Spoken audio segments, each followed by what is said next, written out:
நம்மளுடைய சமுதாயத்தில் பார்த்தாச்சுன்னா நிறைய பேர் நீங்கள் எந்த ஜாதி எந்த மதம் அப்படியெல்லாம் கேட்டு பழகாமல் எல்லோரும் ஈக்குவலாக நம்ம வந்து பேசி பழகிட்டு இருக்கோம்.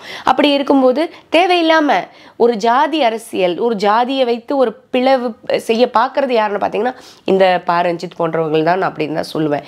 அது மட்டும் இல்லாமல் அவர் சொல்லியிருக்கிறாரு பாஜகவுக்காக ஸ்ட்ராங்காக வந்து அவர் சனாதனத்துக்கு எதிராக பாஜகவுக்கு எதிராக அப்படின்னு சொல்லி அவர் பேசியிருக்கிறார். ஆனால் அவர் சொன்னதுக்கு நான் வந்து என்ன சொல்ல விருப்பப்படுறேன்னா, வெயிட் பண்ணுங்கள், ஜூன் 4 மேலே உங்களுக்கு தெரிய வரும். உங்களுக்கு வந்து இப்போதைக்கு நீங்கள் வந்து என்ன வேணால் பேசலாம். வெயிட் பண்ணி ஜூன் 4 பிறகு நீங்கள் பாருங்கள் பாஜக எங்கே வந்திருக்கு, எப்படி வளர்ந்துருக்கு, எவ்வளோ சீட்டு பெற போகுது அப்படின்னு மிகப்பெரிய ஒரு ஷாக்கிங். அதாவது இந்த மாதிரி தொடர்ந்து வந்து பாஜகவை இழிவுபடுத்திட்டு இருக்கிறவங்க, பாஜக எங்கே நிற்கிறவங்க, தாமரை தமிழகத்தில் மலராது அப்படிலாம் சொல்லிட்டு இருந்தவங்களுக்கு ஆல்ரெடி நம்ம வந்து 4 எம்எல்ஏ பார்த்தாச்சு.